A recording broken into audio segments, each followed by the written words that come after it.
그 아들 뒤에서 수행자들에게 공양도 제대로 올리지 않고 올리기로 한 공양을 땅바닥에 쓰레기장에 그냥 마구 버려버리고 공양을 받으러 온 수행자들에게 욕을 하고 욕설을 하면서 그와 같이 나쁜 악업을 지은 그 업보로 인해서 아귀, 배고픈 굶주린 귀신, 아귀로 몸을 받게 됩니다. 부처님 당시의 일입니다. 석가모니 부처님께서 계실 때 어느 큰 성에 한 부자가 살고 있었습니다. 아주 큰 재산을 가진 부자가 살고 있었는데 이 부자가 어느 한 여인을 만나서 결혼을 하고 아들을 낳게 됩니다. 이 아들의 이름을 우다라라고 이름을 지었다고 합니다. 우다라. 그렇게 우다라가 쑥쑥 자라서 이제 어엿한 청년이 되었을 때 아버지가 갑자기 세상을 떠나게 됩니다. 큰 재산을 유산으로 물려주고 아버지께서 세상을 떠나게 되고 이제 우다라가 어머니를 모시고 집안을 이끄는 가장이 됩니다. 근데 이 우다라는 굉장히 불심이 깊고 또 굉장히 성품이 착하고 그리고 세상 일에 별로 관심이 없었다고 합니다. 그래서 우다라가 문득 이런 생각을 합니다. 우리 집안은 대대로 장사를 하는 이 상업을 업으로 삼고 있는 집안인데 이제 아버지가 세상을 떠나시고 나는 이 상업에 관심이 없고 나는 차라리 머리를 깎고 출가해서 부처님 제자가 되겠다라는 생각을 가지게 됩니다. 그래서 어머니를 찾아가서 어머니께 이렇게 이야기를 합니다. 어머니, 저는 머리를 깎고 출가해서 출가 수행자가 되고자 합니다.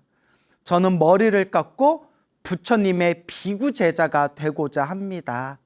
저의 출가를 허락해 주십시오 하니까 어머니가 깜짝 놀래가지고 안 된다, 절대 안 된다. 이 집안을 이끌 사람이 너 하나밖에 없는데 네가 출가를 한다고 하면 나는 어떡하고 이 집안은 어떡하냐.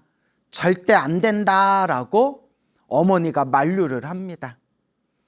그러면서 어머니가 나 살아있을 때까지는 나와 함께 이 집에서 살고 내가 죽고 난 뒤에는 네가 출가를 하든 하지 않든 그때는 네가 마음대로 하거라 라고 어머니가 이야기를 합니다. 아들이 너무나 머리를 깎고 출가하고 싶은데 어머니가 막 말리니까 어머니 앞에서 우다라가 이렇게 얘기합니다. 어머니, 저의 출가를 허락해 주시지 않으면 제가 확 죽어버리겠습니다 이럽니다. 그래서 이제 저도 책에서 이 내용을 보고 아니 그래도 좀 엄마한테 말이 좀 과하다. 머리 깎아서 출가하겠다는데 출가시켜 주지 않는다고 책에서 뭐라고 나오냐면 독약을 먹고 죽든지 절벽에서 떨어져서 죽겠습니다 이렇게 얘기를 합니다. 그래서 이거 성격이 너무 극단적인데 성격이 너무 과한데 라는 생각이 들더라고요. 생각해 보세요. 내 자식이 있는데 아들이 있는데 아버지 어머니 저 출가하겠습니다. 안 된다. 절대 안 된다. 저 출가 안 시켜주면 독약 먹고 확 죽든지 절벽에서 떨어져서 죽겠습니다 이러면 사실 우리 입장에서도 얼마나 황당하겠어요. 뭐 그렇게까지 얘기를 하냐. 어쨌거나 이제 책에 나온 내용인데요. 좀 이렇게 멋들어지게 또 그렇게 이제 표현하기 위해서 이렇게 좀 자극적인 내용이 들어갔을 수도 있었을 것 같아요.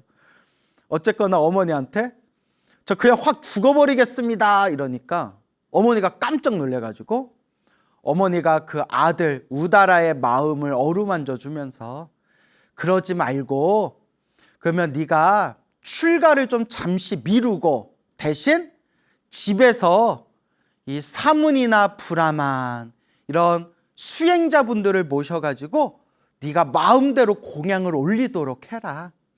사문이나 브라만 같은 수행자분들을 모셔서 공양 올리고 난 뒤에 법문도 듣고 가르침도 듣고 일단 그렇게 집에서 수행자들에게 공양 올리면서 복을 지으면 좋지 않겠느냐, 뭐 이렇게 아들의 마음을 어루만져 주니까 곰곰이 우다라가 생각한 뒤에 그것도 좋을 것 같습니다 라고 이제 어머니와 이제 약속하기를 항상 이렇게 수행자분들을 모셔가지고 집에서 공양청 올리는 것을 서로 약속하게 됩니다.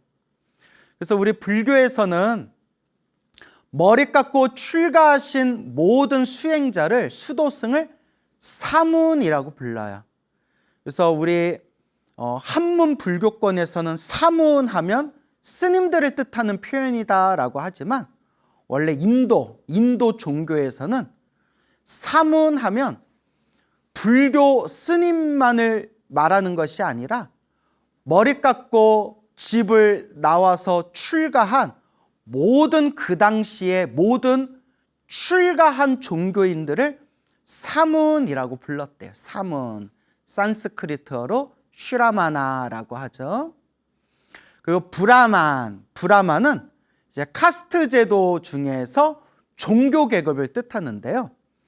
머리를 기른 가정 생활을 하는 종교인을 브라만이라고 이제 부르게 됩니다.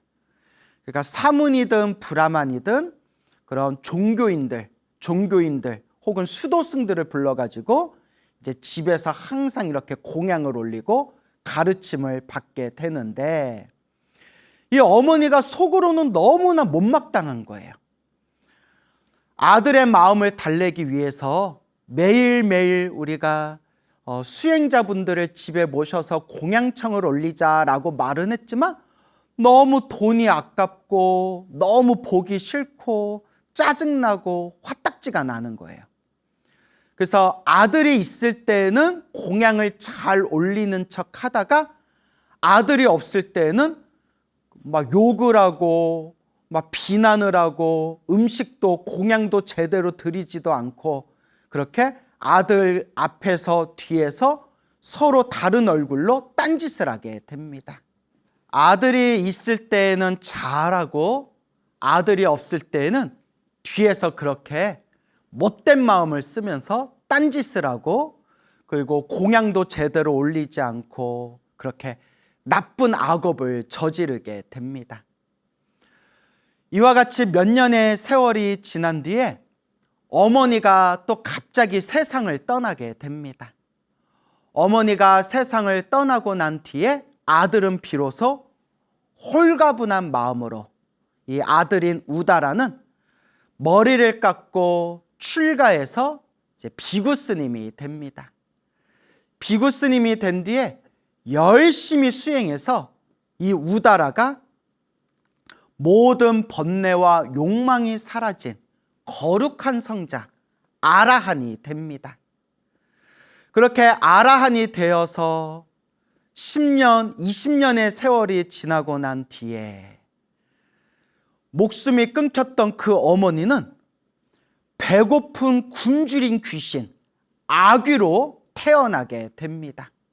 아귀의 몸을 받은 거예요. 그 아들 뒤에서 수행자들에게 공양도 제대로 올리지 않고 올리기로 한 공양을 땅바닥에 쓰레기장에 그냥 마구 버려버리고 공양을 받으러 온 수행자들에게 욕을 하고 욕설을 하면서 그와 같이 나쁜 악업을 지은 그 업보로 인해서 아귀, 배고픈 굶주린 귀신, 아귀로 몸을 받게 됩니다. 아귀로 태어나 고통스럽고 끔찍한 괴로움을 당하던 이 전생의 어머니였던 이 아귀가 아라한이 된 전생의 자기 아들이었던 우다라 비구 스님을 찾아가게 됩니다. 우다라 스님을 찾아가서 이와 같이 얘기합니다. 스님, 나는 당신의 어머니였던 아무개입니다. 전생에 당신의 어머니였던 아무개입니다. 내가 이번 생에 끔찍한 아귀의 몸으로 받게 되었는데 스님 부디 전생의 인연에 이 아름답게 여기셔서 부디 저를 구제해 주십시오라고 청을 올리게 됩니다. 우다라 스님이 깜짝 놀라면서 아니 어머니가 어째서 목숨이 다한 뒤에 새로운 몸을 받았는데 이렇게 아귀로 태어나게 된 겁니까? 살아계실 때 수행자들에게 공양을 많이 올리고 보시공덕을 많이 지으셨는데 왜 이런 몸을 받게 된 겁니까? 왜 아귀의 몸을 받았습니까? 깜짝 놀라 하니까 이 아귀로 태어난 어머니가 하는 이야기가 제가 전생에 우리 스님 앞에서 아들 앞에서는 사람들에게 보시를 많이 하고 수행자들에게 공양을 잘 올리는 척 연극을 하면서 뒤에서는 나쁜 말을 하고 나쁜 업보를 짓고 수행자들에게 올려야 할 공양을 땅바닥에 그냥 버려버리고 이와 같이 나쁜 죄업을 저질렀습니다. 그 업보로 제가 이번 생에 아귀 몸을 받게 되었는데 너무나 배고프고 굶주리고 너무나 고통스럽고 괴롭습니다. 부디 저를 구제해 주십시오. 부처님과 스님들에게 공양을 올려서 저 대신 공양을 올려서 저 대신 복을 지어 주시고 그 부처님과 스님들께 공양 올린 그 공덕의 힘으로 부디 저를 구제해 주십시오라고 우다라 스님에게 간곡하게 청을 올립니다. 우다라 스님이 깜짝 놀래가지고 그 다음날 해가 뜬 뒤에 백방으로 열심히 화주를 모아서 시주를 모아서 모은 시주로서 부처님과 스님들을 모셔놓고 부처님과 스님들에게 돌아가신 어머니, 아귀로 태어난 어머니에게 공덕을 회양하면서 부처님과 스님들께 정성스럽게 공양을 올렸다고 합니다. 그때 부처님과 스님들에게 정성껏 공양 올리는 그 법회에 이 아귀로 태어난 어머니가 그 법회에 짠 하고 나타나게 됩니다.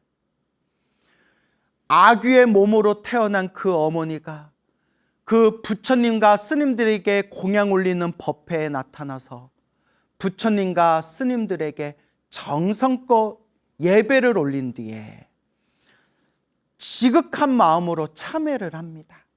부처님, 대덕 스님들이시여, 제가 전생에 인색하고 나쁜 죄업의 업보로 인해서 지금 이 고통스러운 아귀의 몸을 받았습니다. 부디 저를 구제해 주십시오. 그때 부처님께서 그 아귀를 위해서, 아귀로 태어난 그 어머니를 위해서 부처님께서 법문을 하시니 부처님의 법문을 듣고 또 부처님과 스님들에게 그 공양을 올린 뒤에 그 공양을 올린 공덕을 아귀로 태어난 어머니에게 회양한 그 선업공덕의 힘으로 아귀로 태어난 그 어머니가 그날 부처님의 법문을 듣고 숨이 딱 끊기게 됩니다.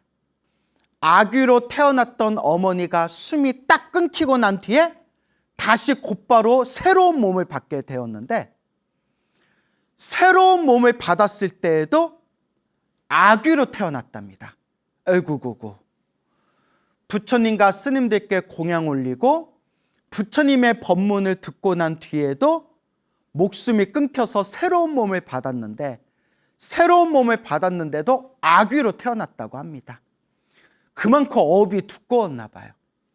단 아귀로 또 새로 태어났지만 공양을 올리고 복을 지은 그 공덕의 힘에 의해서 하늘을 날아다니는, 하늘을 날아다니는 복이 많은 아귀로 태어났다고 합니다. 참 희한하죠. 아귀로 태어났는데 똑같은 아귀지만 하늘을 자유자재로 날아다니는 복이 많은 아귀로 태어났다. 우리 주변에도 이와 똑같은 사례를 볼 수 있습니다. 축생으로 태어났는데, 개나 고양이나 짐승과 같은 축생으로 태어났는데, 똑같은 축생이지만 복 없는 축생들은 길에서 길고양이로 살다가 얼어 죽기도 하고, 개로 태어났는데 끌려가가지고 보신탕으로 그렇게 먹히기도 하고, 그렇지만 또 똑같이 고양이나 개로 태어났는데도 복이 많은 축생은 주인을 잘 만나서 온갖 호강을 누리면서 살아가는 축생이 있듯이, 아귀로 태어나도 복 없는 아귀가 있고 이렇게 복이 많은 또 아귀가 있나 봅니다. 이런 것도 다 경전에 나오는 내용입니다, 여러분. 그래서 어머니가 복이 많은 아귀로 태어나고 난 뒤에 우다라 스님을 찾아가서 우다라 스님에게 감사의 인사를 올리면서, 스님, 우다라 스님, 스님 덕분에 스님이 부처님과 스님들에게 저 대신 공양을 올려주시고, 그 공양을 올린 법회에 부처님께 직접 법문을 들은 공덕으로 제가 복이 많은 아귀가 되었습니다. 하지만 복이 많은 아귀가 되었다 하더라도 아귀의 몸에서 벗어나지는 못했습니다. 저를 위해서 조금만 더 공덕을 지어주셔서 제가 이 아귀 몸에서 완전히 벗어날 수 있게끔 공덕을 조금 더 닦아주십시오라고 청을 올립니다. 참 우리 우다라 스님도 엄마 잘못 만나서 고생이 많아요.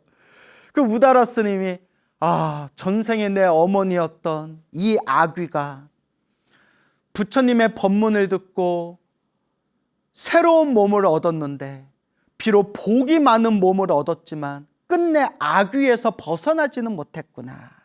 그러니까 아귀는 아귀인데 복이 많은 아귀로 태어난 거예요.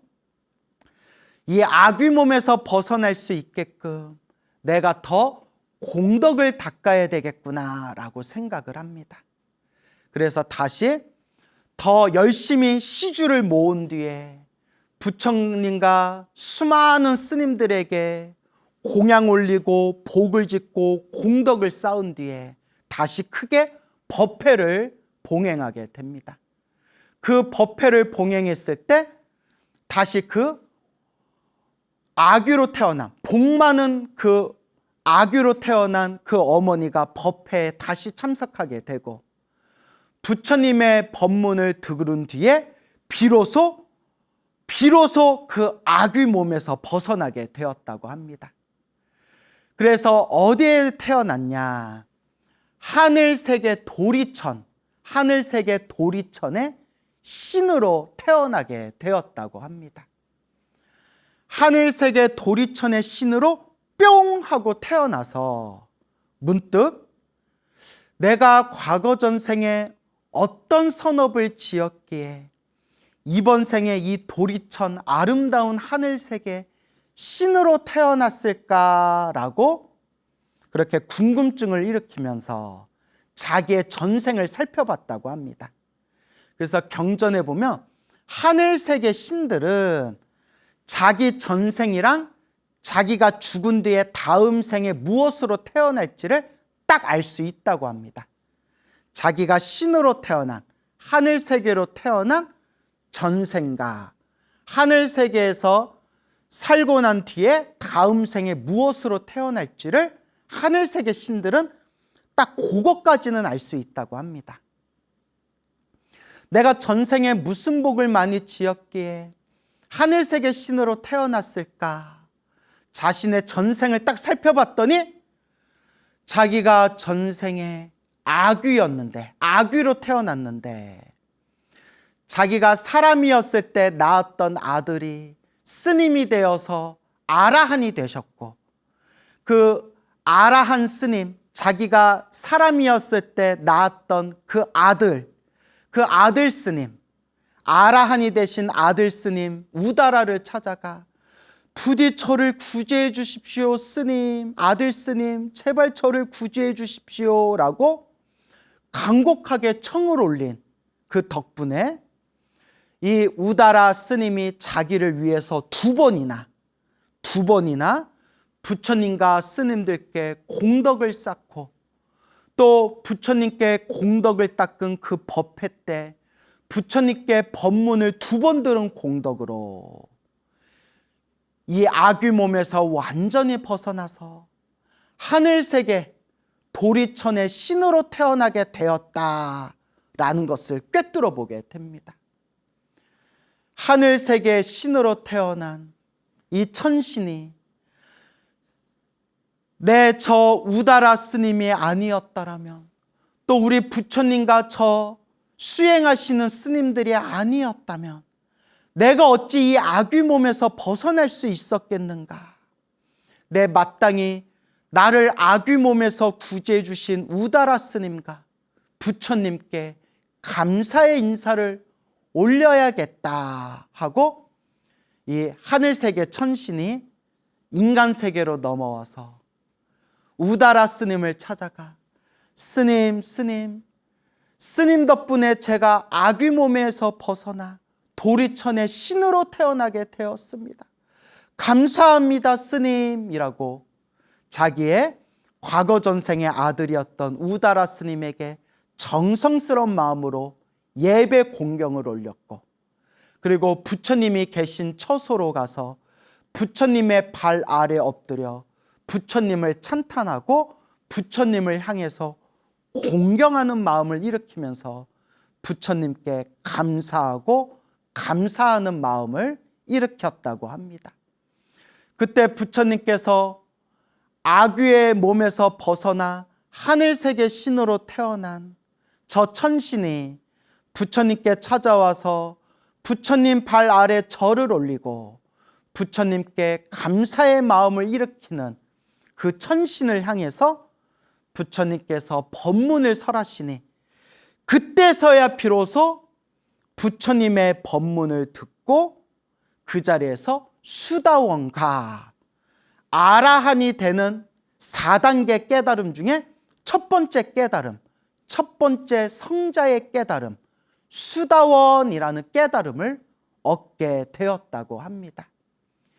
이거에 대해서 큰 스님들이 해석하기를, 아귀였을 때도 부처님의 법문을 두 번이나 들었었지만 아귀였을 때는 너무나 업장이 두껍고 어리석음의 힘이 강해서 부처님의 법문을 두 번이나 들었지만 깨달음을 얻지 못하다가 비로소 하늘세계 천신으로 태어나고 난 뒤에는 어리석음의 힘이 많이 약해지고 복의 힘이 강하기 때문에 맑고 투명한 마음으로 부처님의 법문을 듣자마자, 천신이었을 때 부처님의 법문을 듣자마자 수다원이라는 깨달음을 얻을 수 있었던 것이다 라고 또 해석하기도 합니다.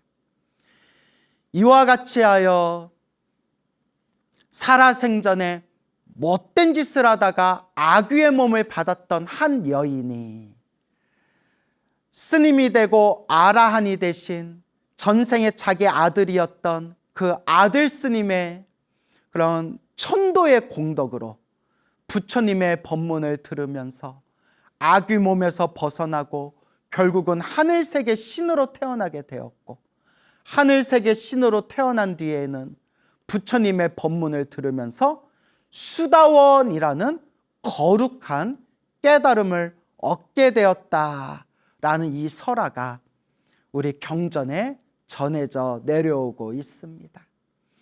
이와 같이 우리 불자들은 나쁜 업보를 짓지 않도록 노력해야 되고, 조금이라도 선업공덕을 지으려고 노력해야 됩니다. 선업공덕을 지으려고 노력해야 됩니다. 세상이 너무 혼탁해져 가지고 이제는 윤회라든가 인과 업보를 믿지 않는 사람들이 너무나 많이 늘어났습니다. 윤회의 가르침과 이 인과 업보의 가르침은 팔만대장경, 부처님 경전에 간곡하게 부처님이 말씀하신 가르침입니다. 하지만 시대가 너무 혼탁해지고 이 말법 시대가 되니 절에 다니는 불자님들 중에서도 이 인과 업보를 믿지 않고 윤회를 믿지 않는 사람들이 점점 늘어나고 있다고 합니다. 정말 가슴 아프고 안타까운 일입니다. 우리는 이와 같이 부처님의 말씀, 경전의 말씀을 근거로 삼아서 이 윤회의 무서움을 마음에 되새기고 인과 업보의 무서움을 마음에 되새겨야 합니다. 항상 명심하고 명심하셔야 됩니다. 부처님 당시에 있었던 일입니다. 부처님 당시에 수달이라는 이름을 가진 장자가 있었습니다. 수달장자. 한문으로는 수달이라고 번역되어 있는데 보통 우리가 수다타라고도 부릅니다. 수다타. 이 수다타, 수달장자가 기수급 고도건, 기원정사를 지었던 거사님이 바로 수다타 장자, 한자로는 수달장자가 되겠습니다. 기타 태자와 함께 힘을 모아서 부처님께 기원정사, 기수급 고도건을 지어서 부처님께 보시한 이 수달장자가 문득 이런 생각을 일으킵니다. 내가 부처님과 스님들께 수많은 공양을 올리는 것은 어려운 일이 아니다. 내가 기원정사를 지어서 부처님께 보시하고 공양 올린 그것도 어려운 일이 아니다. 오히려 이 세상에 가난하고 복없고 빈궁한 사람들을 교화해서 그 가난하고 빈궁한 그 사람들이 조금이라도 복을 짓게끔 내가 권유하고 그 사람들이 복을 짓게끔 내가 이끌어주는 것, 그것이 정말 어려운 일이고 그게 정말 공덕을 짓는 일일 것이다 라는 생각을 일으키게 됩니다. 그래서 파사익 왕에게 부탁을 합니다. 왕이시여, 제가 이 전국 방방곡곡 나라 안을 돌아다니면서 사람들에게 부처님과 스님들에게 복을 지을 수 있도록 화주를 하고자 합니다. 제가 화주를 할 수 있도록 저에게 힘을 좀 보태주십시오. 허락해 주십시오. 파사의 왕이 기쁜 마음으로 흔쾌히 허락을 하고 나라의 그 관리들에게 이 수달장자가 나라 곳곳을 돌아다니면서 사람들이 복을 지을 수 있도록 화주하는 것을 옆에서 적극적으로 도와줘라 라고 왕명을 내리게 됩니다. 그래서 수달장자가 하얀색 큰 코끼리를 타고 아주 화려한 모습으로 장엄해서 전국 나라 방방 곳곳을 다니며 북을 둥둥 치면서 여러분들이 보시하는 그 보시의 공양을 부처님과 스님들께 올리고자 하오니 복을 짓고자 하는 분들은 저에게 공양을 올려주십시오. 그 공양을 하나도 남김없이 부처님께 보시 올리겠습니다 하면서 하얀 코끼리를 타고 화려한 옷과 온갖 그냥 화려한 모습을 갖춘 채 북을 둥둥 울리면서 나라 방방 곳곳을 다니며 화주를 하게 됩니다. 근데 이게 중요해요. 이것도 어떻게 보면 하나의 쇼맨십일 수도 있는데, 제가 부처님께 공양 올리고자 합니다. 저에게 보시하십시오 라고 꾀죄죄한 모습으로, 어디 그지 같은 모습으로 사람들에게 시주 다니면 사람들이 딱 의심이 드는 거거든요. 어째 저 꾀죄죄 그지같이 저렇게 입고 다니면서 부처님께 공양 올릴 공양물을 받으러 다닌다는데 어째 믿음이 안 간다. 저 사람 좀 수상한데? 아유, 부처님께 공양 올리기 전에 네 옷이나 잘 갖춰라. 뭐 이런 식으로 사람들 마음에 의심을 일으킬 수가 있는 거예요. 그런데 하얀색 큰 코끼리, 하얀색 코끼리가 얼마나 귀해요. 정말 남들은 인생의 평생 한 번 볼 수도 없는 하얀색 코끼리를 타고, 그러니까 요새 우리말로 하면 뭐라고 표현하면 되네? 롤스로이스, 포르쉐 이런 걸 딱 타고 다니면서 화주를 하러 다닌다고 생각해 보세요. 아주 그냥 삐까번쩍한 옷을 입고 얼굴에서 막 귀티와 부티가 좌르르 흐르면서 하얀색 코끼리를 타고 아름답고 화려한 옷을 입으면서, 여러분, 내가 부처님께 공양을 올리고자 합니다. 여러분들이 저에게 공양물을 주시면 부처님께 공양 올리겠습니다 하면 사람들이 훨씬 더 믿음이 갈 수 있다는 거죠. 일종의 쇼맨십이죠. 그래서 사기꾼들도 사기칠 때 옷을 잘 입고 사기치지, 거지같이 이상하게 옷 입고 거지같이 꾀죄죄하게 이렇게 떼국물 뚝뚝 흘리면서 나한테 몇 천만 원 투자하면 제가 몇백억으로 갚겠습니다 하면 누가 믿어요? 근데 막 명품차 타고 다니고 명품 옷 입고 다니고 얼굴에 부티가 번쩍번쩍거리는 사람이 나한테 투자하면 몇 배, 몇십 배로 내가 투자금을 늘려주겠습니다 하면 사람들이 그 겉모습에 휙 넘어가잖아요. 그래서 요새 뉴스 보면 그런 사기 범죄 많은데, 사기꾼들이 자기 이마에다 사기꾼이라고 쓰고 다니진 않잖아요. 어쨌거나 이제 말이 이상한 데로 섰는데, 수달장자도 사람들에게 막 믿음을 일으키기 위해서 그 하얀색 코끼리를 타고 화려한 옷을 입고 아주 멋들어진 그런 모습으로 북을 울리고 다니면서 사람들에게 이제 화주를 받는 겁니다. 그렇게 수많은 사람들에게 그렇게 시주를 받으면서 나라 방방 곳곳을 다니고 있었을 때 어느 한 거지 여인이 있었대요. 이 거지 여인이 옷도 없어가지고 알몸에 담요 하나를 몸에다가 걸치고 그렇게 사람들에게 구걸하면서 다니는 그런 늙은 거지 여인이 있었습니다. 어느 날 이 거지 여인이 길을 가는데 저 큰 도시에서 둥둥 북소리가 울리면서 수많은 사람들이 거기에 막 몰려드는 모습을 보게 됩니다. 무슨 행사가 있나 하고 가까이 가서 봤더니 수달장자가 하얀 코끼리를 타고 화려한 옷을 입고 북을 울리면서 사람들에게 시주를 받고 있는 거예요. 깜짝 놀래가지고 옆에 사람한테 물어봅니다. 아니, 저 사람은 세상에 아무런 부족함이 없어 보이는 사람인데, 엄청난 부자로 보이고 아무런 부족함이 없어 보이는 사람인데 왜 저렇게 사람한테 구걸하고 다니는 겁니까? 그러니까 옆에 사람이 그 얘기를 듣고 혀를 끌끌 차면서 그런 소리 하지 마시오. 저분은 수달장자라는 분인데 저분이 부처님과 스님들에게 공양을 올리기 위해서, 그리고 평소에 부처님을 직접 뵙고 공양 올리기 힘든 가난한 사람들을 위해서 가난한 사람들에게 대신 그 공양물을 받아서 부처님께 공양 올리고 복을 짓게 해주기 위해서 저렇게 나라 방방곳곳을 다니면서 사람들에게 화주를 하는 겁니다.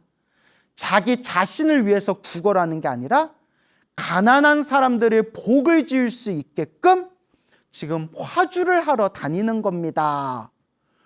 그 말에 이 거지 여인이 깜짝 놀라면서 충격을 받게 됩니다. 그리고 문득 이런 생각을 합니다. 내가 이렇게 평생 가난하게 힘들게 괴롭게 사는 게 전생에 복을 짓지 않았기 때문이다. 내가 이번 생에도 복을 짓지 않는다면 다음 생, 다다음 생 또 가난하고 또 힘들게 살게 될 것이다. 그러니 이번 생만큼은 내가 꼭 복을 짓자. 이번 생 내가 공덕을 쌓자 라고 마음에 다짐하고 몰래 이렇게 숨어 있다가 수달장자가 지나가는 길에 수달장자를 향해서 자기가 옷 대신 몸을 가리고 있는 그 하나 남은 그 담요를 수달장자에게, 제가 보시를 올리겠습니다 하고 수달장자에게 담요를 휙 하고 던집니다. 수달장자가 담요를 딱 받았는데 꼬리꼬리 냄새나고 뭐 다 떨어지고 너무 볼품없고 때가 꼬질꼬질한 그 담요를 받고, 누구길래 이 담요를 나에게 보시한 건가 하고 이 담요를 보시한 사람을 이렇게 찾아봤더니 왜 나이든 늙은 거지 여인이 홀딱 벗은 몸으로, 알몸으로 몸을 이렇게 가리고 앉아있는 걸 봅니다. 깜짝 놀라서, 왜 그렇게 알몸으로 그렇게 앉아있습니까? 예, 장자시여, 제 알몸을 가리던 그 담요, 저에게 전 재산이나 다름없는 그 담요를 제가 공양 올렸기 때문에 몸을 가릴 게 없어서 알몸으로 이렇게 숨어 있는 겁니다. 깜짝 놀래가지고 수달장자가 물어봅니다. 왜 이렇게까지 공양을 올린 겁니까? 몸을 가릴 옷도 없으면서 이 하나 남은 담요를 왜 공양 올린 겁니까? 장자시여, 제가 전생에 지은 복이 없어서 이번 생 이렇게 평생 가난하고 힘들고 괴롭게 살았나 봅니다. 이제 장자께서 사람들에게 모은 이 공양물을 부처님과 스님들께 대신 공양을 올려서 이와 같이 보시한 사람들이 복을 짓게끔 해주신다고 하니, 제가 마지막 제게 남은 이 담요를 정성스럽고 간절한 마음으로 공양을 올린 겁니다. 부디 저의 공양을 받아주십시오. 이 말에 수달장자를 포함해서 그 자리에 있는 수많은 사람들이 다 함께 감동을 하면서 눈물을 뚝뚝 흘리는데, 하늘도 울고 땅도 울고 사람들도 울고 옆에 지나가는 개구리도 울고 눈물을 뚝뚝 흘리면서 선제로다 선제로다, 참으로 착하고 참으로 착하도다, 이 공양물을 모두 모아서 부처님과 스님들께 정성스럽게 공양 올리겠습니다. 여인이여, 대신 나의 선물을 받아주소서 하고 수달장자가 값으로 따질 수 없는 그 화려한, 그 보석이 박혀있는 그 화려한 옷을, 수달장자가 옷을 벗어서 여인에게 선물로 줬다고 합니다. 여인이 깜짝 놀라면서, 내가 가진 것 없이 이 허름한 담요 하나 보시 올렸을 뿐인데 바로 이와 같이 그 이상으로 이 귀중한 보시의 공덕을 내가 지금 받게 되었구나. 그러니 다음 생에는 내가 얼마나 더 큰 복을 받겠느냐 라면서 이 거지 여인이 한없이 기뻐하다가 얼마 후에 목숨이 끊겨 세상을 떠나게 되었다고 합니다. 목숨이 끊겨 세상을 떠나게 되었을 때 그 거지 여인이 하늘세계 도리천 천신으로 태어나게 되었다고 합니다. 하늘세계 태어난 도리천 천신이 다시 인간 세상으로 내려와서 부처님 발 아래 정성스럽게 공경 예배를 올리면서 부처님께 감사하고 감사한 마음을 일으켰다고 합니다. 이와 같은 이야기가 부처님의 경전에 자세하게 불교설화로 전해지고 있습니다. 우리가 이와 같이 나쁜 업보를 짓지 않고 항상 자그마한 선업공덕이라도 꾸준히 짓도록 노력해야 됩니다.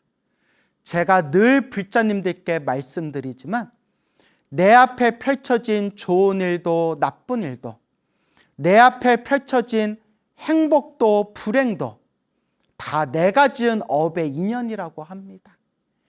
힘들고 괴로울 때일수록 더 열심히 공덕을 닦도록 노력하고 노력해야 되고, 내가 하는 일이 술술 잘 되고 내가 복이 많다고 생각되어질수록 내가 이번 생에 더 열심히 복을 지어야 되겠구나라는 마음으로 공덕을 닦아나가야 됩니다. 여러분 꼭 명심하시기 바랍니다. 행복도 불행도 모두 다 내가 지은 업의 인연입니다. 오늘 들려드린 두 가지 이야기를 마음에 되새기면서 우리 불자 여러분 이번 생에 복을 많이 지으시기 바랍니다. 석가모니 부처님 당시의 일입니다. 석가모니 부처님 10대 제자 중에서 신통제일 목건년 존자가 계셨습니다. 그래서 지혜제일 사리불 존자와 신통제일 목년 존자, 목건년, 목년이라고도 부릅니다. 이 두 분을 부처님의 오른쪽, 왼쪽, 오른팔, 왼팔 상수제자라고 부릅니다. 가장 으뜸이 되는 제자, 상수제자. 그래서 지혜제일 사리불, 신통제일 목건년 존자. 이 신통제일 목건년 존자께서 어느 날 길에서 아주 끔찍하고 아주 흉측하고 아주 흉악하게 생긴 배고프고 굶주린 귀신 아귀를 마주치게 됩니다. 그 아귀는 온몸에 엄청난 고통과 괴로움을 당하고 있었는데 또 특이한 게 너무나 그 코로 냄새조차 맡을 수 없을 정도로 너무나 끔찍하고 더러운 그런 똥오줌 냄새가 온몸에서 뿜어져 나왔다고 합니다. 그리고 이 아귀는 너무나 배고프고 너무나 목이 마른데 유일하게 먹을 수 있는 게 똥과 오줌밖에 먹을 수가 없는 그런 너무나 괴롭고 고통스러운 존재였습니다. 생각만 해도 몸서리가 쳐집니다. 신통제일 목년 존자께서 그 더럽고 끔찍하고 고통이 가득한 아귀를 보고 그 아귀에게 질문을 하십니다. 아귀여, 배고픈 굶주린 귀신 아귀여, 그대는 과거 전생 어떤 업보를 지었기에 지금 이와 같이 끔찍한 업보를 받고 있는 것인가? 그 아귀가 슬피 울면서 목련존자에게 대답합니다. 위대하신 스승님이신 부처님께 찾아가서 직접 여쭈어 보십시오. 부처님은 모든 걸 다 아실 겁니다. 목건년 존자는 부처님이 계신 사원으로 향해서 부처님이 계신 처소에 들어가서 부처님 발 아래 삼배를 올리고 합장 공경을 하며 부처님께 질문을 하려 했습니다. 그때 부처님께서 모든 것을 다 꿰뚫어 보시고 목건년 존자에게 먼저 이렇게 말씀하십니다. 그대여, 혹시 오는 길에 괴이하거나 이상한 것을 보지 않았는가? 부처님은 모든 걸 다 꿰뚫어 보고 계시는 겁니다. 그때 목건년 스님이 부처님께 자초지종을 설명합니다. 부처님, 오는 길에 아주 흉악하고 끔찍하고 고통이 가득한 그런 아귀를 만났는데 그 아귀는 또 도저히 가까이 갈 수 없고 냄새조차 맡을 수 없을 정도로 지독한 똥오줌 냄새가 뿜어져 나왔습니다. 그리고 항상 목마르고 배고플 때마다 대소변을 먹어야만 배를 채울 수 있는 그런 아주 고통이 가득한 괴로운 존재였습니다. 그 아귀는 전생에 어떤 죄업의 인연이 있었기에 저와 같이 무서운 업보를 받고 있는 것입니까? 부처님께서 말씀하셨습니다. 잘 질문하였느니라. 마땅히 그대를 위하여 자세히 분별해 해설해 주겠노라. 머나먼 과거 전생, 수없는 과거 전생에 혼자서 홀로 숲속에서 수행을 해서 깨달음을 얻은 거룩한 성자가 있었다고 합니다. 여러분, 부처님이 계신 시대에 부처님이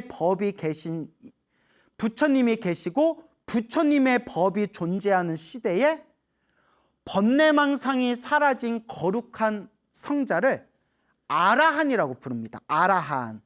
평소에 아라한에 대해서 설명 많이 들었죠? 그런데 부처님이 출현하지 않은 시대에 혼자서 독학으로 혼자서 홀로 수행을 해서 깨달음을 얻은 거룩한 성자를 벽지불이라고 부릅니다. 벽지불 혹은 독성, 독각, 영각이라고도 부릅니다. 그래서 뭐 벽지불, 독각, 독성, 영각. 그 머나먼 과거 전생에 홀로 숲속에서 수행을 해서 마음을 깨달은 거룩한 성자 벽지불이 있었다고 합니다. 어느 날 이 벽지불이 산에서 홀로 수행하다가 큰 병을 얻었다고 합니다. 수행을 너무 열심히 하셨나 봐요. 병을 얻은 벽지불은 도시에 내려와서 의사를 만나게 됩니다. 진단을 한 의사가 이렇게 이야기합니다. 기름지고 영양가가 가득한 음식을 드십시오. 아주 기름지고 영양가가 아주 높은 음식을 드시면 이 병이 나을 수가 있습니다. 그러니까 우리말로 하면 영양실조였던 것 같아요. 영양실조. 왜냐하면 의사의 약 처방이 아주 영양가가 가득하고 아주 기름진 음식을 먹어라. 근데 이 벽지불이 이제 탁발을 하기 위해서 기름지고 영양가가 가득한 탁발을 하기 위해서 이제 마을에 들어가게 됩니다. 그때 재산이 넉넉한 어느 마음씨 좋은 거사를 만나게 됩니다. 그 거사님을 만나서 이 벽지불이 이렇게 이야기합니다. 제가 병을 얻었는데 의사가 말하기를 기름지고 영양가가 높은 음식을 먹으면 병이 나을 수가 있을 거다라고 했습니다. 저에게 음식을 공양 올릴 수 있으시겠습니까? 그때 그 거사가 벽지불을 모시고 집으로 들어갑니다. 근데 이 거사는 이 벽지불이 깨달음을 얻은 거룩한 성자라는 것도 전혀 모르는 거예요. 그냥 평범한 탁발 나오신 평범한 수도승이다, 수행승이다라고만 알고 그냥 좋은 마음으로 집에 데려옵니다. 그리고 의자에 이렇게 안내해 드린 뒤에 편안하게 쉬시게 한 뒤에 부인을 불러서 말합니다. 여보, 내가 지금 바쁜 일이 있어. 저분께서 기름지고 영양가가 가득한 음식이 필요하시니 나 대신 공양을 잘 올려주시오. 아우, 걱정 말아요. 잘 다녀오세요. 걱정 마세요. 제가 공양을 듬뿍 잘 올리겠습니다. 그리고 이 거사님은 부인에게 딱 맡겨놓고 이제 볼일 보러 나갔는데 마누라가 이렇게 생각하는 거예요.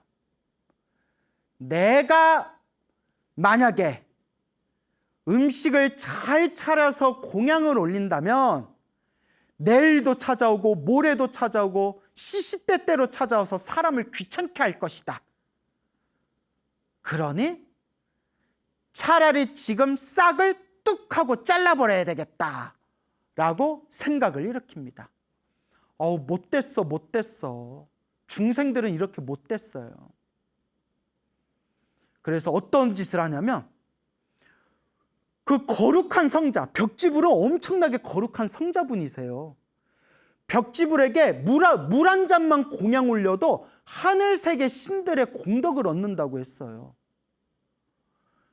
벽지불의 그 거룩한 벽지불 그 수도승의 바리떼를 받아다가 음식을 공양 올리겠습니다 해놓고는 말하기도 부끄럽다. 말하기도.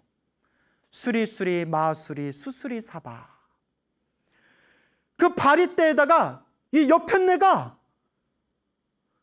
거기다가 똥과 오줌을 싼 거예요. 미쳤어. 완전히 미쳤어. 거기다 대소변을 넣은 뒤에 그 위에다가 살포시 밥으로 덮은 겁니다.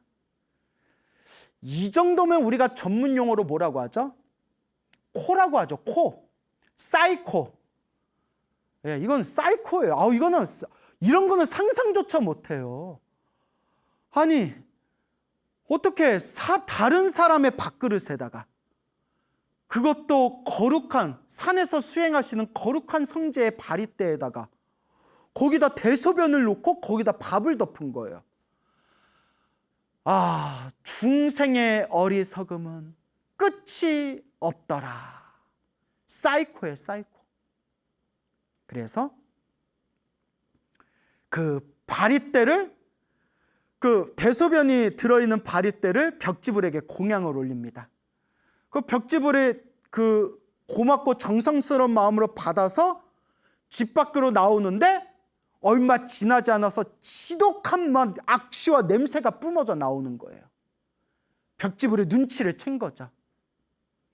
하지만 벽지불은 번뇌와 망상이 사라진 거룩한 성자이기 때문에 그 누구를 저주하거나 그 누구를 미워하거나 그 누구를 싫어하는 마음이 전혀 없으십니다. 마음이 고요하고 평화로운 분이세요. 그리고 이 모든 상황에 대해서 그저 흘려가는 마음으로 내려놓고 바리떼를 멀리 버려버립니다. 그리고 가던 길을 그냥 멀리 떠나시게 됩니다. 이와 같이 더럽고 끔찍하고 지독한 죄업을 저질렀던 그 여인이 죽어서 저토록 끔찍하고 추악하고 고통스럽고 괴로운 악귀의 몸을 받게 되었으니 목련이여 반드시 알아라.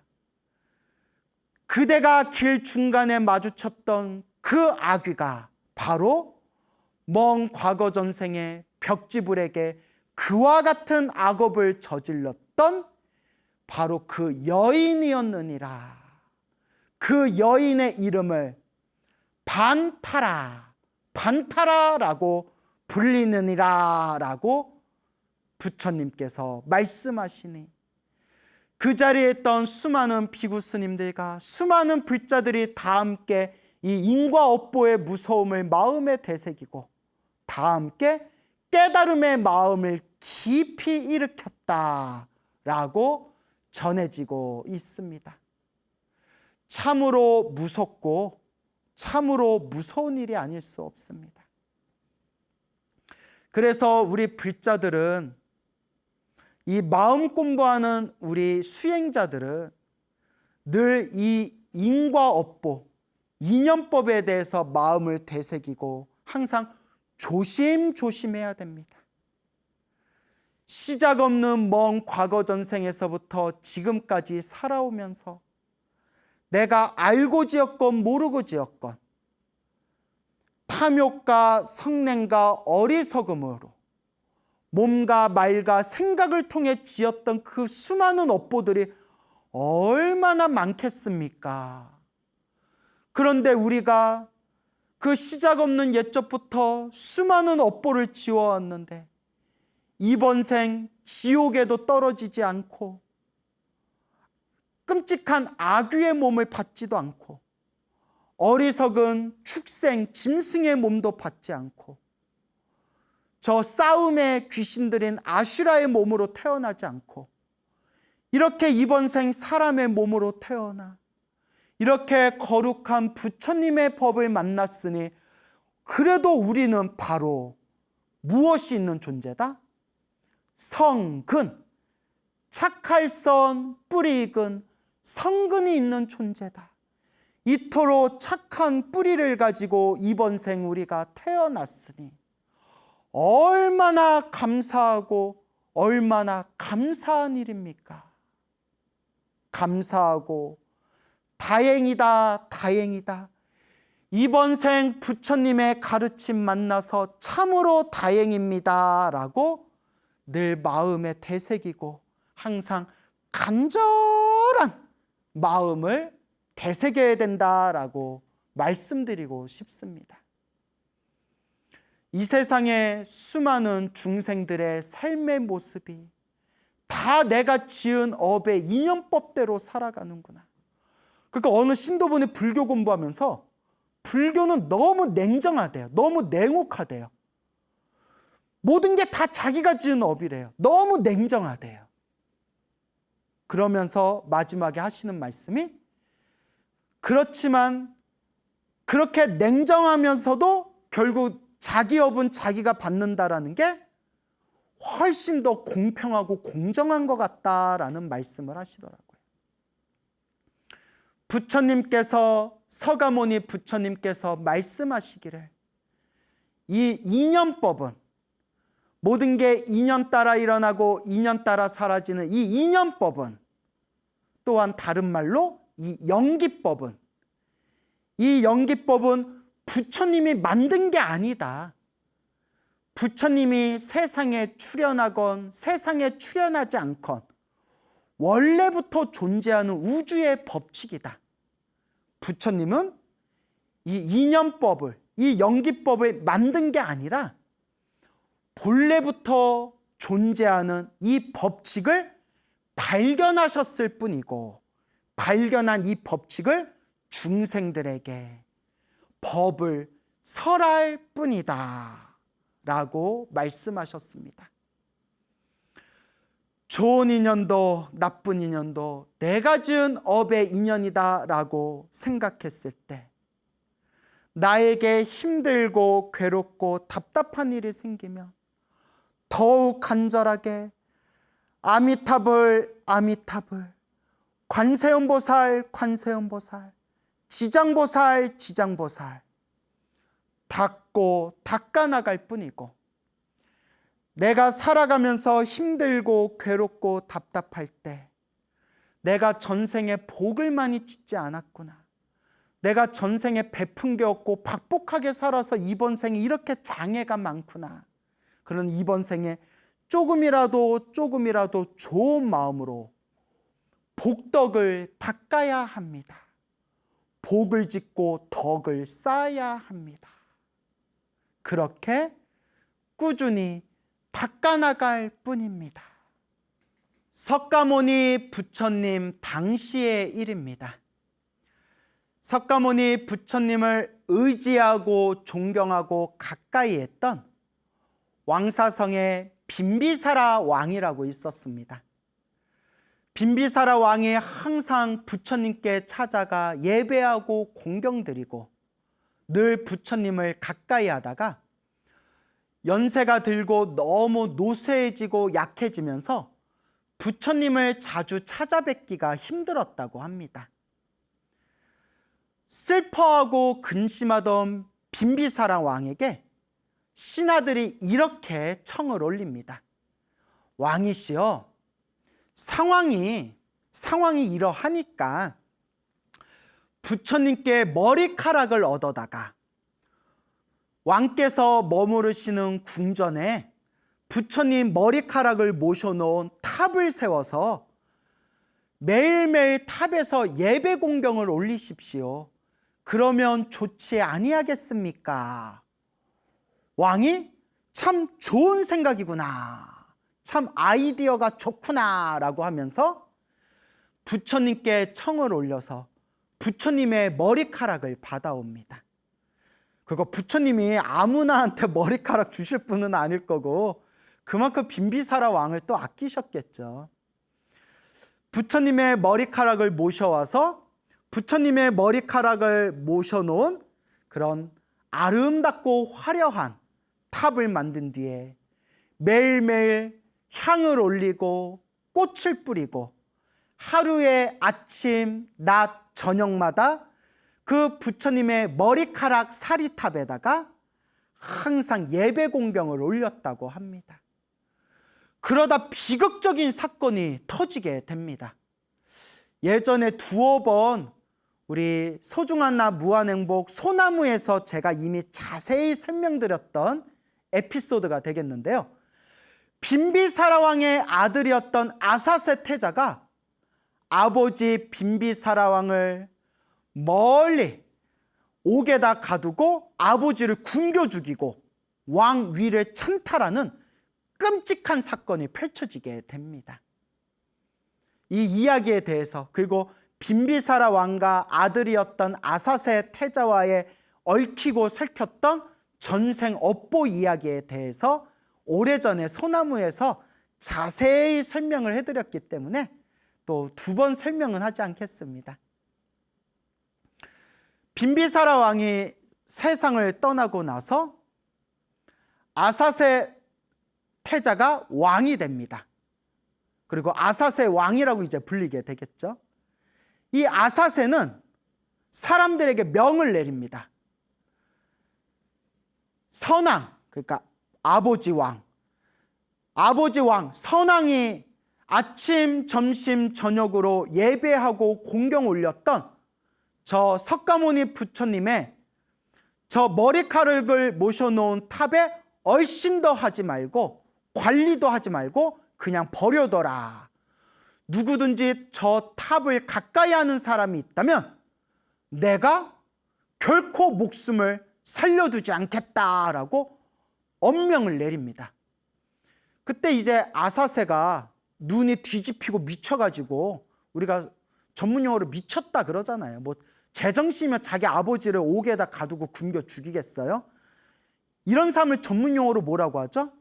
코라고 하죠. 코. 사이코. 오늘은 사이코가 많이 나오네요. 그러니까 이 석가모니 부처님에 대한 막 반발심과 미워하는 증오심까지 일어나가지고 석가모니 부처님을 멀리하고 석가모니 부처님의 머리카락을 모셔놓은 탑도 멀리하게끔 만듭니다. 아주 못된 놈이죠. 하지만 나중에 마지막에는 결국 아사세가 진심으로 뉘우치고 부처님 발 아래 참에 올리고 부처님을 지극정성으로 모시는 진정한 불자로 거듭나게 됩니다. 그건 이제 먼 훗날의 이야기입니다. 자, 어쨌거나 이와 같은 상황에서 그 당시 궁녀였던 공덕의라는 이름을 가진 그런 한 여인이 있었습니다. 궁전에서 지내던 궁녀였습니다.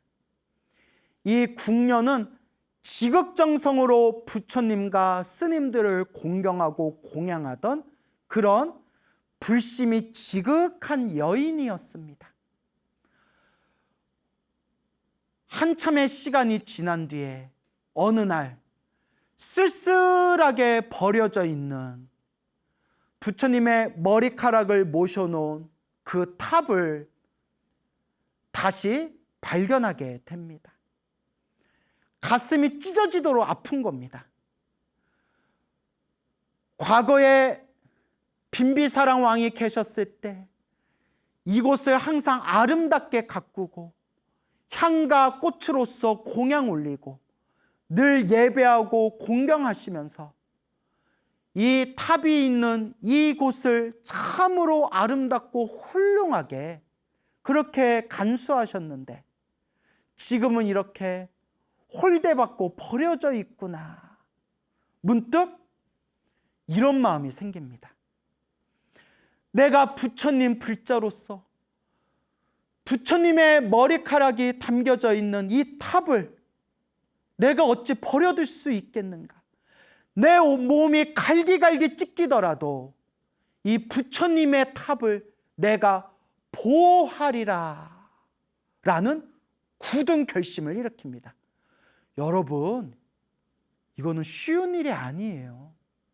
누구든 이 탑을 가까이 하면 죽여버리겠다고 하는데 그 당시 왕 한마디에 사람 목숨이 파리 목숨처럼 날아가던 시절에 왕명을 어기고 자신의 목숨을 걸고 그 탑을 보호하겠다는 마음은 이건 정말 보통 마음이 아니에요. 저라면 할 수 있었을까요? 이 나라가 공산당에 짓밟혀가지고 종교가 탄압받고 절이 막 무너지고 스님들이 막 학살당하는 그런 상황에 내가 부처님 법을 보호하고 이 탑을 보호하고 이 절을 보호하리라, 내 목숨을 걸고 하리라. 어려운 일입니다. 어려운 일입니다. 그래서 저는 목숨 걸고 몸을 바쳐서 독립운동 하신 분들을 존경합니다. 여러분들이라면 할 수 있겠습니까? 집안이 박살나고 가족들이 고초를 받고 몸과 목숨이 위태로운 상황에서 아무도 알아주지 않는데 나라를 지키겠다고, 나라를 되찾겠다고 독립운동을 하시는 그분들의 그 마음, 그게 진정한 영웅의 마음이 아닐까요? 그 한용운 선생이 살아오셨던 나라를 생각하고 민족을 생각했던 그 올곧은 마음을 찬찬히 사유해 봤을 때 스님으로서는 잘 모르겠지만 한 인간으로서 이런 분이 영웅이 아닐까라는 생각이 듭니다. 이야기가 너무 오버했는데요.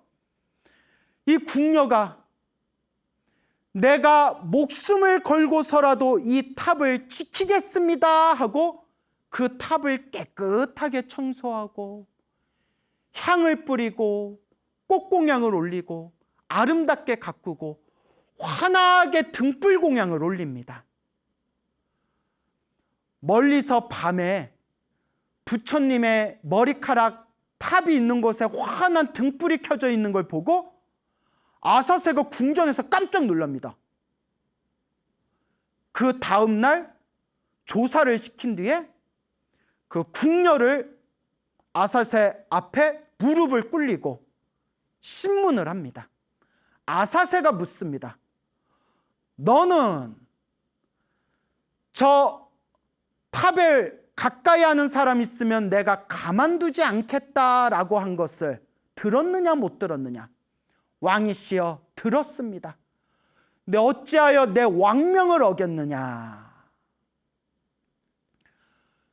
불자가 되어서 부처님 제자가 되어서 부처님을 모시고 섬기고 부처님의 탑을 공양 올리고 공경 예배하는 것이 불자의 도리입니다. 너는 어찌하여 내 말을 듣지 않는 거냐? 그때 이 궁녀가 한마디를 딱 내지릅니다. 왕이 왕 같지가 않습니다. 옛적의 선왕에 비해서 지금 당신은, 지금의 왕은 왕으로서 왕답지가 않습니다 라는 말에 분노하면서 아사세가 눈에 핏발이 쓰면서 칼을 뽑고 그 자리에서 그 공덕의 궁녀를 목을 베어버립니다. 나무아미타불 관세음보살, 그렇게 목숨 걸고 부처님의 탑에 공양하고 공경 예배 올리고 등불 공양을 올렸던 그 궁녀는 딱 목숨이 끊기고 눈을 뜨는 순간 도리천 33천 하늘세계 천상의 신으로 태어났는데, 천상의 신으로 태어나되 그 어떤 신들보다도 더 환하고 맑고 깨끗한 광명이 온 세상을 두루 비췄다고 합니다. 왜냐? 목숨 걸고 부처님 탑에다 등불 공양을 올렸던 환한 광명의 공덕으로 그 어떤 천신들보다도 맑고 깨끗하고 환한 광명이 훨씬 더 찬란하고 아름다웠다고 합니다. 나무아미타불 관세음보살 참으로 위대합니다. 하늘색의 신이었던 제석천왕이 환한 광명의 그 천신에게 묻습니다. 그대는 전생에 어떤 공덕을 지었기에 이렇게 찬란하고 아름다운 광명을 갖추었는가? 하늘색의 신인, 하늘색의 신들의 왕인 제석천이시여, 저는 바로 전생에 이러이러해서 저러저러해서 몸과 목숨을 걸고 부처님께 공양 공경 예배를 올렸고, 그때 왕에게 살해당하는 순간에 제가 지은 공덕의 힘에 의해서 하늘색의 신으로 태어나게 되었고, 지극정성으로 환한 등불 공양을 올린 공덕의 힘으로 이렇게 찬란한 광명의 그런 선업을 갖추게 된 겁니다. 참으로 훌륭합니다. 참으로 훌륭합니다 하면서 모든 천신들이 다 함께 합장하며 기뻐하고 찬탄하였다고 합니다. 그때 그 하늘색의 신, 그 공덕의, 전생의 공덕이 궁녀였던 그 하늘색의 광명의 신이 인간세계로 내려와 부처님 처소에서 부처님 발 아래 합장 공경하고 절을 올리고 부처님께 감사와 찬탄의 노래를 부릅니다. 위대하신 부처님, 거룩하신 부처님, 하늘 위 하늘 아래 부처님 같으신 분이 없습니다. 그러하기에 저는 지극하고 진정한 마음으로 부처님께 귀의합니다. 부처님께서 자비로운 목소리로 그 광명의 천신에게 진리의 말씀을 설하시니, 진리의 말씀을 들은 그 천신이 그 자리에서 부처님의 고귀한 깨달음 4단계, 수다원, 사다함, 아나함, 아라한 4단계 깨달음 중에서 1단계 수다원이라는 아주 고결한 깨달음을 얻게 됩니다. 그리고 그 광명의 천신은 한없는 기쁨 속에서 부처님을 찬탄하고 부처님을 공경하며 다시 하늘 세계로 떠나면서 이와 같이 노래 부릅니다. 아, 시작 없는 옛적부터 지금까지 태어나고 죽고 태어나고 죽으면서 내가 쌓아 올린 하얀 뼈는 수미산보다도 높고 내가 흘렸던 눈물은 바다보다도 깊은데 이제야 몸과 목숨을 버리고 공덕을 닦은 이 공덕의 힘으로 모든 괴로움에서 벗어나게 되었노라 라고 노래를 부르며 하늘 세계로 떠났다고 합니다. 그 다음 날 수많은 비구 스님들과 제자들이 부처님께 아침에 문안 인사를 올리면서 다음과 같이 여쭤봅니다.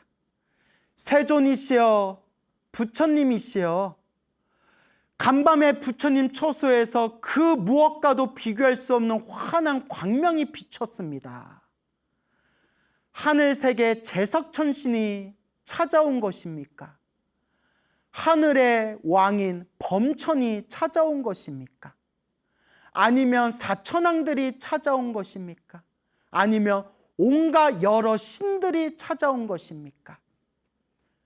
부처님께서 말씀하십니다. 아니다. 그것이 아니다. 한 여인이 있었는데 그 여인의 이름은 공덕이이니라. 빈비사랑 왕 때 빈비사랑 왕을 모시던 궁녀였고 불심이 지극했던 여인이었느니라.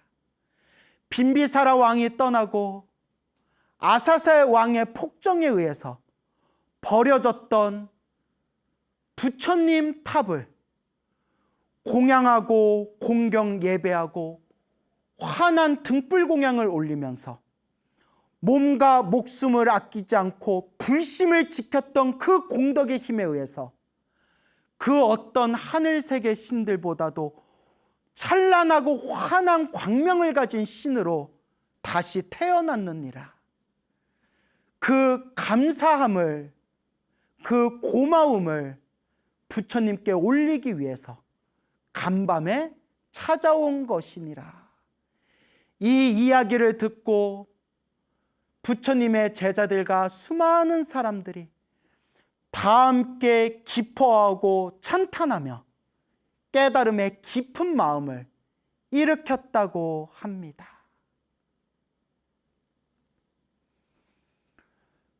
이와 같이 부처님의 위대한 가르침, 이와 같이 거룩하신 부처님의 가르침, 우리가 전생에 어떤 복을 지었기에 이번 생에 사람으로 태어나 부처님 법을 만났을까요?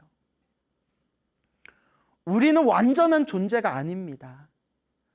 아무리 수행하고 수행해도 자꾸 실수하고 번뇌와 망상에 휩쓸리고 탐욕과 성냄과 어리석음이 가득합니다. 그렇기 때문에 우리는 자꾸 닦아야 됩니다.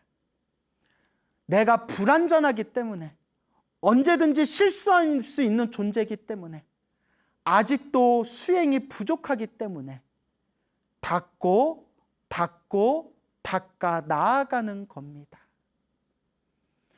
늘 마음으로 되새겨야 합니다.